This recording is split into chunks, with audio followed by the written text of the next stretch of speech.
Hello, ladies and gentlemen. It's a chess show on Pod TV. My name is Sasha Star, and today our distinguished guest is Professor Ken Regan. Welcome to the show.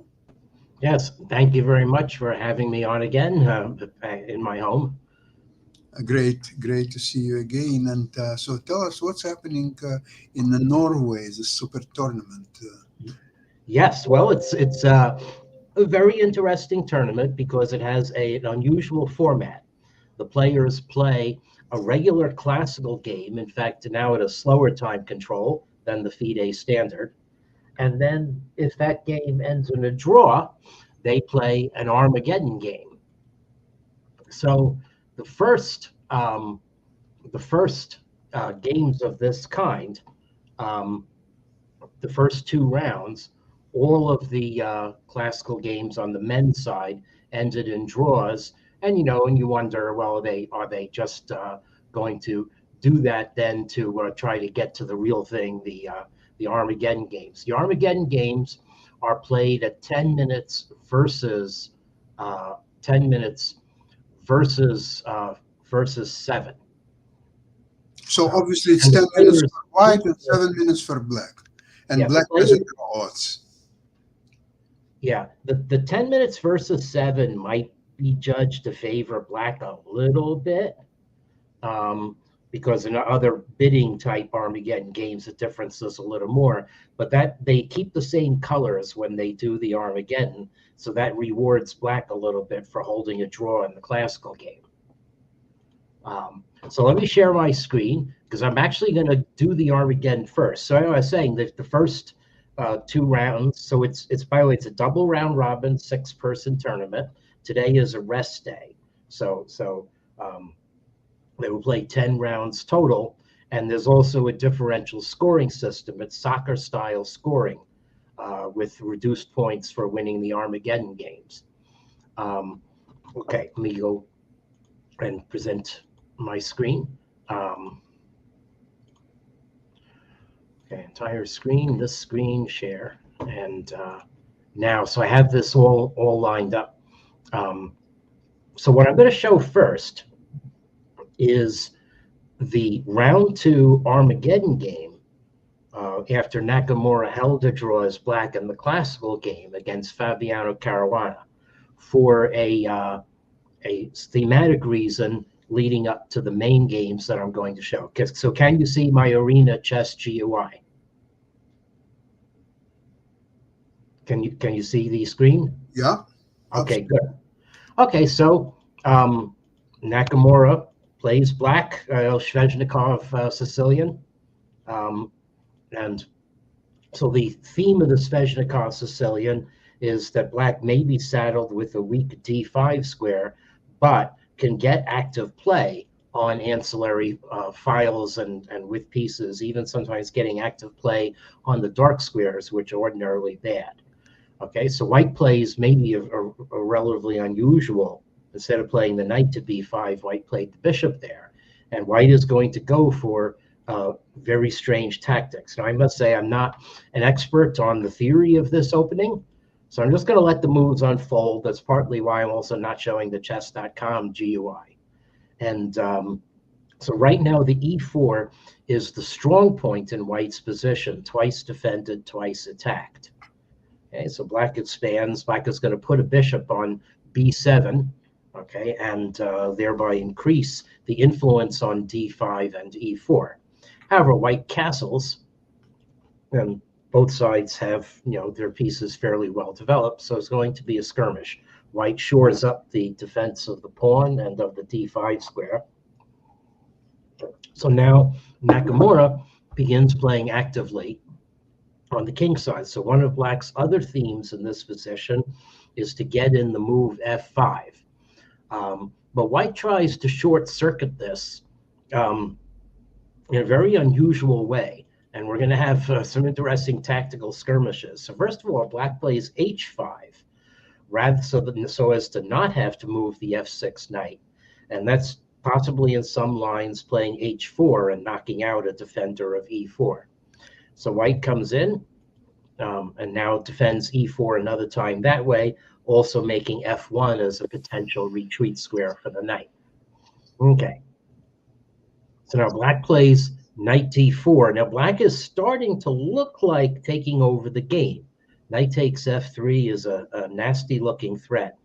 But black's kingside is a little bit Swiss cheesy, and that plays into white's move, which does get an exclamation point when I played this over on chess.com's board. So knight f5, a sham sacrifice, because black cannot take, white's queen would come in and give checkmate. And this forces black's knight on d4 to commit itself. And it could capture white's bishop, but in fact, black is going to be able to capture white's bishop and double white's pawns a different way. So if you capture white's bishop and white captured, the knight on f5 would be left there as a bone in the throat of black's position. Still can't be taken. And in some positions, white would be able to use the g file. So black takes off the knight and then takes off the bishop that way with the bishop. And now we reach a very dynamic position where white has terrible pawns, but white still has control over the d5 square, and black no longer has a light squared bishop. Okay, so white captures and is hoping to be able to use the looseness of squares around black's king, but black's queen on f5 is a really nice piece. White captures. Now we have the pure form of the positions. This is what I'm going to contrast when I show the classical game, Praggnanandhaa defeating Carlsen as black. So white has established that white has beautiful central control and squares, but black has activity, including an extra pawn after queen takes f3. And let me actually see what this old engine, Toga, thinks of the position. This old engine, Toga, thinks that white is doing fine. Okay, so the crisis, anyway, from what I remember, is not yet upon white. So white's rook is eyeing some weak squares. Black shores them up. Now white's knight uncovers an attack on the d pawn, but this is another theme in the Shezhnikov. Sometimes black is able to get in f5 and e4, and then black is a very dynamic position. So let me see what the old engine Toga thinks of this. Now the old engine Toga thinks that black has a definite one-pawn advantage. Okay, so I don't know exactly where white's mistake was. Just these positions can sometimes get out of control, especially in a relatively fast game. At this moment, though, both players still did have 2 minutes, according to the clock times that are showing. So I'm going to show the rest of the game because Caruana is still in the game until he falls victim to a neat little tactic. Okay, so white plays h3. White's just defending here. Okay. So now black is sort of poking at white's knight. Now black may be winning here already. Let's see. No, actually, that's right. I forgot. White has rook g3. A really interesting defense. It's like X-rays, because black is threatening this knight because black's queen X-rays white's queen, but the rook would then defend the knight by another X-ray after the trade of queens. So in fact, after rook g3, white is completely okay. It's going to become a rook ending. But instead, Caruana captured this pawn, and unfortunately, saw queen takes h3 check. Don't have to worry. If I take the knight, I'm going to get g6. But what Caruana didn't see was that splat. Knight takes rook and unguards queen takes e4. So that is how Hikaru prevailed at the last minute against the American rival Caruana in an Armageddon game. Okay. The real sensation, though, came the next day when Praggnanandhaa defeated Carlsen in classical chess. And I must point out that this is the first classical chess that Carlsen has played all year. He of course is regarded as hosting the Norway chess tournament. So some noblesse oblige to have players play on his own soil. So Praggnanandhaa marches onto his own soil and defeats Carlsen in really fine style. This strikes me as a really high order game. Like, it's one of the games that clearly tells me, that about depth in chess that I did not expand my own ability toward. Um, so so this is, I'm not sure what the name of this variation is, whether It's it's Paulson variation. Paulson Sicilian. Yeah. Okay, it will become a Paulson Sicilian, I guess. Yeah. So after d6, so c4. So white does establish the Maroczy bind kind of position, and white is very soon going to provoke black into playing e5, which is what is going to give it some of the same character as a Sveshnikov position. So this move, 95, I don't know. I guess you can always take white's bishop on d3. So I guess that's the point of moving the knight there. White, of course, drives it back, and black captures on d3. So let me just peek and see what the old engine Toga thinks of this position. That only gives white a really minuscule edge. The chess.com engine gives white about 0.45 here. So this might be more substantial. Anyway, f5 is the move that is soon going to provoke black to play e5, creating a position where knights are arguably better than bishops. Okay, so now, so white just has pressure. It's interesting. I mean, the obvious move for black here is to castle. And let me edit and see.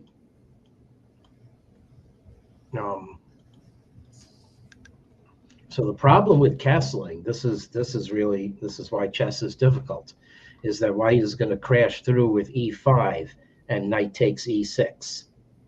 Okay, uncovering an attack on black's queen. Okay, so that is the exact reason that this lineup of white's pieces uncovering the rook onto black's queen is what provoked Carlsen to play e5. But now Carlsen has a structural disadvantage in his position. So now classic two knights versus two bishops, and the knights really clamp down. So the one question is whether black can get a lot of counterplay on the dark squares in this position, given that black does have g5 available for the bishop. Now, king h1 was not actually the best move, according to chess.com's engine. Let's see again what Toga says. Nope, Toga likes it. Chess.com, the chess.com engine thinks that white gets about a 1.6 advantage by playing the knight into d5. In other words, the chess.com engine already thinks that white is getting a serious edge with this move, partly because it is able to evaluate the endgame after the trade of queens to greater depth and accuracy than the older Toga engine, which I used in 2008. So the one thing about king h1 is it does enable black to trade off his dark squared bishop. So now I just ask as a static matter, is this position really bad for black? And after poking around, I've reached the conclusion that the engines are right, and it is, but really for a very funny tactical reason. There's still no place to put black's king. You might find that very strange, but one logical place to put black's king would be on e7, but that allows white's knight to come into d5 with check.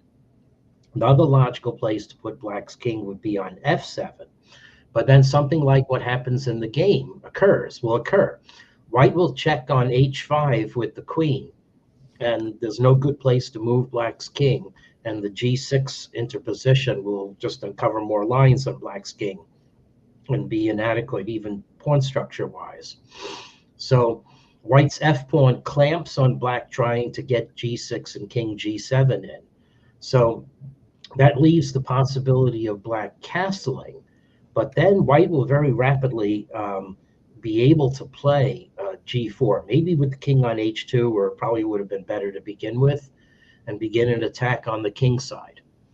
So anyway, well, one other little detail that needs to be noted, of course, is that white's c-pawn was not hanging because of queen takes b6. So black shores things up, and white decides to shore up the c-pawn, so it's not hanging anymore. And Carlsen goes for counterplay. Okay, so again, I thought that maybe this would not be such a bad position for black. But in fact, there just aren't good squares for black's army. Carlsen never gets his army together in this game. Again, you can't castle here because white's knight comes into e7 and gives check. Black can't guard that by putting a piece on c7 because white's knight is covering that as well. So what Carlsen did do was say, well, I might as well get a pawn for my trouble, but now here comes queen h5 check.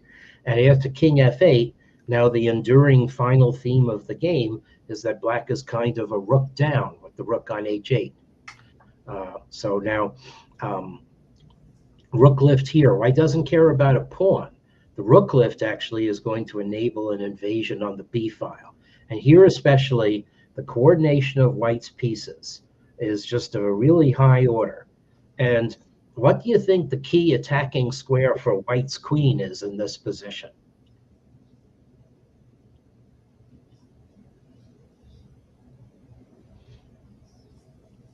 Given that white has played rook f3 with the idea of lifting the rook to b3, where will white's queen be most effective? Want to guess? Oops, I wonder if things are frozen. Okay. Okay, so the answer is it's going to be on b1. So black captures, white captures, and then white plays rook b3, rook b4.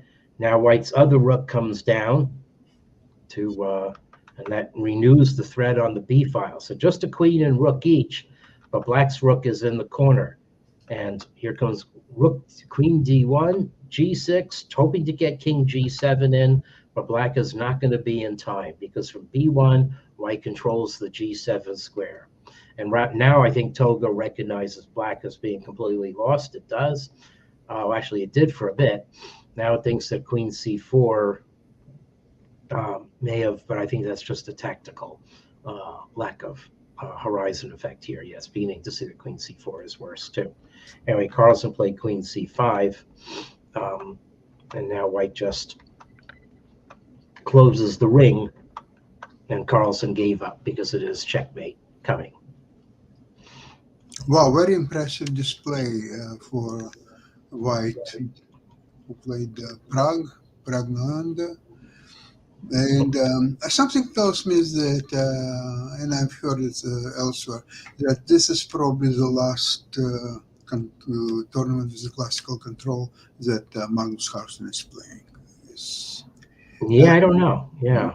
Yeah, I'm pretty sure he look against such top players like Prague and others. He doesn't have really much of an edge. In rapid or blitz games, of course, he does because of his incredible intuition, experience. But in classical, I really don't. So look at he had a hard time with Karyakin and Caruana. Не помню, it's a special case. So I really don't see his great advantage in classical games, unlike in Rapid and Blitz. So I think that if he can't win, and it appears to me that I don't remember when last time he would win a classical chess tournament. I don't think that he's going to play it for a while. Yeah. Well, he still has Sitzfleisch, and that's exactly how he beat Caruana yesterday.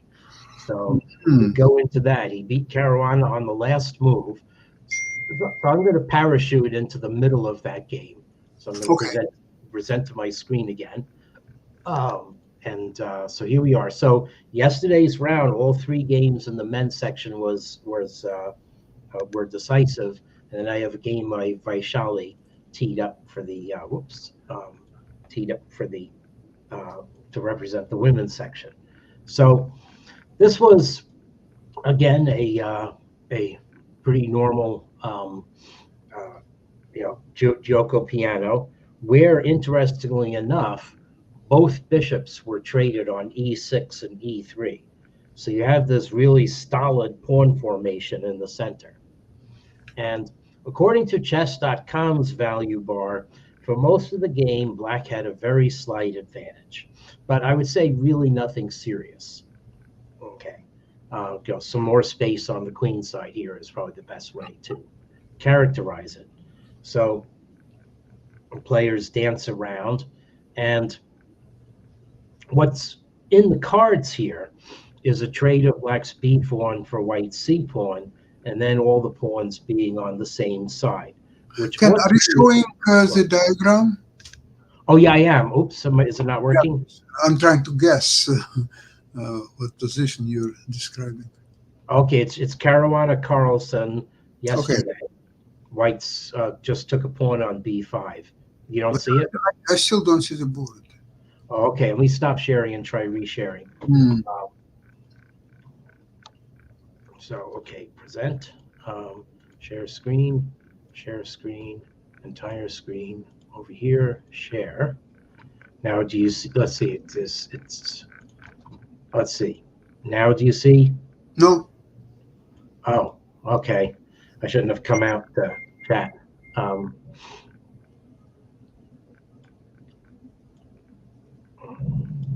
Still not? No. Okay, let me try it once more. Okay. There we go. Let me try it this time, taking this tab and then onto my side screen so that it won't be directly in the way. And then, okay, let's see now. And now present, share screen, entire screen. And now it's this. And now let's see. Now maybe it shows the boards directly now. No. Still not. Let's see. Huh. Oh, wait. Are you seeing me or what are you seeing? Yeah, I can see you. And You can see me, and that's there's I see in this thing I see two options here, but now let's see. Oh yeah, it's very strange. Let's see, board stop screen, edit name. This is remove from stops, edit no. Okay, no. Huh. All right. Well, do you know what? I'll go to the chess.com board then. Okay. So you're seeing your face, and so let me now bring this back. Whoops. Uh-oh. Here it is. Okay. Now you still seeing yourself? Yeah, and yourself. Okay. All right. So now I go to the chess.com Norway chessboard. Now you're seeing Norway the chess.com. Not yet. No. Yes. No. No. Okay. Huh. Round 5 classical? No. All right. Let me try once more to present. Mark. We need Mark, I guess. Let's see. Share screen. Well, it was bad luck that I came out to. Well, let me actually try sharing just the Chrome tab of Norway Chess. Mm-hmm. Now, do you see that? No. No. Huh. Sharing this tab to StreamYard.com. I guess give it a little bit. So anyway, the point is that all three games on the men's side and 2 of the games on the women's side were decisive, and Caruana lost, although I think in a really difficult position on the very last move of the game in a queen and pawn ending. Yeah, Okay. they're very difficult to play. Yeah, they're very difficult to play. Okay, so still really not seeing. No. Oh, wow.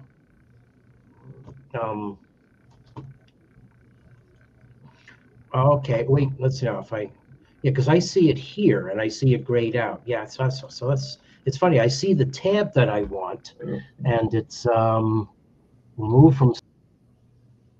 Okay, now I can see only myself.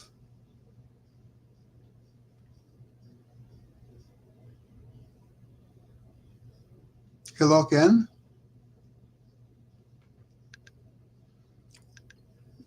Well, today Ken is experiencing technical difficulties, although in the first part of the program he was able to show us beautiful games, and especially one that Carlson lost. And while he's trying to get his system working, especially he wants to show us one of the games that Caruana lost to Carlson. Because prior to that, I voiced an opinion that Carlson doesn't have that great edge in classical chess as he has in Rapid and Blitz, and it could be that this is the last tournament with the classical controls that he's playing. I could be wrong, and we'll see what's happened. Okay, Okay. Ken, how is it going? All right, so there I am. All right, so now let's see if I can share one more time here. Okay, let's go. All right, share screen, Norway chess. Okay, so this now, do you see a board? No, I don't. Still not. Okay. Yeah, well, it was bad luck that I came out briefly and was not able to come back in. Okay, so It worked at the beginning of the program. You did quite well, and you were able to show us the beautiful games that Prague won against Carlson. right. Oh, And now the game- something. Are you Okay. seeing it now? Yes. Okay. All right. Okay. So all right. So let me so what I've been doing, I had previously I was in this position when you were not able to see the board. So maybe we just need to be a bit more patient. And so this leads to a position with all the pawns on one side of the board. But Caruana acquiesces, or somehow is forced to acquiesce, to black getting a passed pawn. Okay, so trying to get off the queens. So, this position really ought to be drawn. There's no doubt about it. Minus 0.1016 advantage to black. But right here, Carlson initiates a trade of pieces that leaves a queen and pawn ending where black has a passed pawn and is a pawn ahead. And I'm not even sure objectively this is drawn. I've known some positions like this to be winning. But because it's very difficult to defend for white, because white's king has mating issues as well. And black is able to make progress, although at the cost of a pawn. So this was the fateful position after queen a6 check. And now white can hold only by playing queen a2 check, which looks like a suicidal move because it's going to allow black's pawn forward. So white thought, oh, get the king off the back rank first, and black's pawn is going to come forward. Yeah, but now there is no way to keep it up. I don't know what Caruana thought he could do, but the problem is that white's king is going to be mated on g1. So Caruana had to give up. Magda's still king in classical chess. Meanwhile, Ding Liren lost a very bad game to Ali Reza Firouzja, where, I don't know, it's sort of, again, didn't know what to do against the London system, the notorious London system.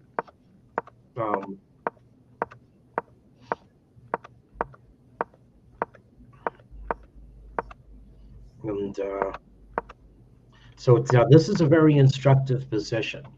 What black needs to do is play c4 first. Okay. And if white plays a4, you can play b5 as well. Okay, white can't benefit. You drive white back, and then you have this move. And white's not going to be able to come through the center the way has actually happened in the game. So Ding Liren's idea was not too bad, just the timing was wrong. Okay, so now c4, you think it's going to be the same thing. But now the b4 move isn't going to work because the b5 move isn't going to work because um, black is already committed to trades on the other side of the board, and the bishop on e4 is under attack. So the tempi aren't going to work. So anyway, so now in this position, white is a pawn ahead, and now Ding Liren plays another plan that is just miscalculated. Okay, and this looks like a total crush. Had to play the king out of the way to unpin the rook and unpin the pawn. And queen e4, I thought was a good move at the time when I saw it. Apparently, queen d6 check is even stronger. There's nothing wrong with queen e4. And Ding Liren Gent going on tilt comes in, and well, now white is just attacking. And you have to calculate a little bit that there isn't a mate here. So let's see. Why isn't there a black's king is in check? Okay. And white just tucks the king away, and nothing more to do.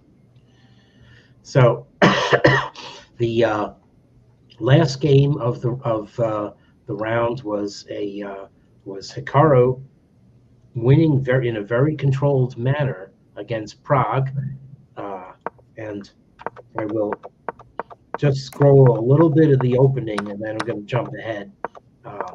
So Prague actually, in the confessional, Prague played some very challenging moves and involved a peace sacrifice. And then while he was being interviewed, they have something called the confessional booths, which is secure, where you can be interviewed about your game while it's being played, while your opponent is thinking in a difficult position. So here's where it starts to get a little bit mistimed for Praggnanandhaa. But he thought that he could respond to Hikaru's knight f5 with this knight sacrifice. It's not clear from his confessional what he missed, but especially since white does have another strong move in this position, namely g4. Okay, but apparently what Prague calculated was this, and then being able to counterattack with rook e2. And this looks quite strong because, if you take on e2, then black is going to force white to trade queens, and then we'll win white's b pawn and get enough. Actually, no, it'll be just a perpetual check. So if white takes rook, black plays check, white has to go queen f1, and black goes queen f4 check, queen d4 check, perpetual check. But maybe what Prague missed is this Zwischenzug, and that completely keeps control for white. And this needed a little bit of work, but white is able to keep the piece up. It took a little bit of time, but finally, in the end, the Prague played into a checkmate and resigned. And totally lost anyway. White would play rook takes h5. Very interesting checkmate. Yeah. Wow. Well, let's see for the development of this beautiful tournament. I slightly disagree with the formula that you get 3 points for a outright win, and then the system gives you 1.5 if you win Armageddon, and 1 point if you lose Armageddon. So it's kind of an interesting system. There is a 3-0, one possible result, and 1.5 against 1 in. So the idea is possibly to encourage people to win outright the game. It doesn't matter if it's color, yeah? Yeah, it's sort of the opposite of hockey overtimes, which I think encourage people to draw. Exactly. Yeah. So what happened if they would use a more like a hockey system where they would, for winning Armageddon, you would get 2 points and 1 point for losing it. So it would steal equilibrium of 3 points for a game, either 3 versus 0 or 2 versus 1. What's wrong with this system? Yeah, it might be. I don't know. I don't. It's a very good question. I guess we need to interview other people about the system. In any Okay. event, it has produced some very exciting chess in the classical rounds. And I'll just mention that Vaishali, who went on tilt in the middle of the candidates, losing five or five out of six, Yeah. and then one or no, losing four, and then winning her last five games, uh, is right now leading the women's section. And she played a very nice game against Humpy Konaru, which included at the end trapping Black's queen and something a little reminiscent of the position with Nakamura that I just showed. Hmm. So Can you imagine what would make their mother so happy if both of them would win their respective tournaments? That would be a unique story for chess. yes, it already was fairly unique that they were in contention in the candidates, but yes, it would. It And would. Carlson said that he wants to, he wants to use the few remaining years when he'll be able to beat the younger generation. So this again was a very attacking game. I mean, I don't really know what's going on here. I could look at the evaluations. We've traded some minors. Uh, White has attacking chances against Black's position. I think this is the game where I had in mind to say, though, that it illustrates the theme that sometimes when you attack, you help your opponent. So Konaru is attacking, but all the attacking moves she makes from this point on create defensive moves for White that really help White's position. So first, let's firm up the king. Now we're going to be able to castle by hand. So it's going over here. Whoops. Oh, I'm very happy to castle by hand. I'll guard e3. That's okay. I'm firming up in the center. You attack it, I'll guard it. All right. You guard your b pawn. It's going to drop off anyway. You're not going to be able to guard it forever. Okay. You're attacking. Well, yeah, it's a good move, but now I have a nice O-O-O position on the queen side, and I'm going to start moving in the center. Okay, so you've helped me there too. And then, maybe Black was ahead, especially after this move, but you're playing moves again that are helping me. Now your B pawn is going to drop off.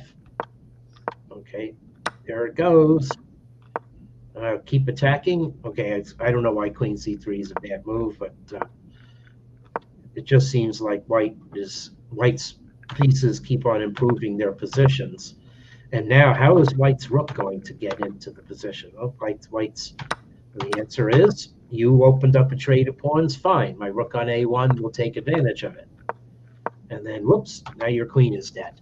So it seems like Konaru really helped Vaishali play her moves in this game. Maybe it's worthy of further examination that way. It was a famous saying. I think it was a Grandmaster Korchnoi. He analyzed a game of his friend, another Grandmaster, but I forgot the name exactly. And he kept attacking, and eventually he even lost his game. And Korchnoi said that, look, you are a much better player because of rating and so on, considerations. But you don't allow him to make any mistakes. You almost make him to do the only moves. So Right. how you can outplay somebody who is making only perfect moves? You have to let your partner play. This is an aspect that I'm trying to measure with my analytic model, but I have not perfected it. I see. It's an idea that Kasparov liked when I described it to him in 2013, but here it is 11 years later. I still haven't tuned it right. That's what my graduate seminar investigated. Very interesting. Ken, how's your availability next week? I have my surgery on Tuesday, so I'll be blotto. You'll blot out for all that. Yeah, I'll be out. Yeah. Okay. So but the week after that, I might be recovered enough. Bravo. Excellent. Okay. Wish you a speedy recovery, and we'll talk to you in a couple of weeks, I guess. That's right. Yep. Okay. Thank you very much. Have a great summer. All the best. You too. And please get well as soon as possible. Right. Thanks. Okay. All right. Bye-bye, everybody. Bye-bye.